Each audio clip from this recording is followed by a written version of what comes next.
How to avoid animal attacks with Josh Pickles. This is Josh, and he has finally managed to build a tent.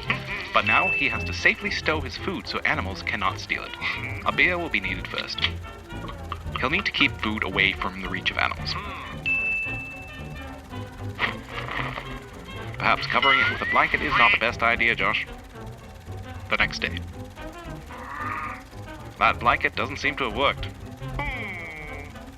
A beer will remedy the situation. Try to safely hoist your food into a tree so animals cannot reach it. Then tie it up. Your rope is tight, Josh, but the cooler is still on the ground at bear height. You may prefer it higher up. Later that day, Josh is enjoying a typical afternoon camping, but may have some company.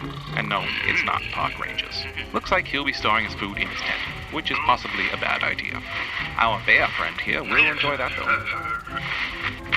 Josh will need a nap. Sometime later.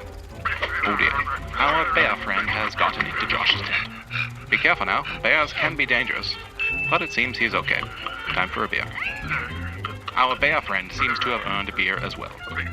Good night.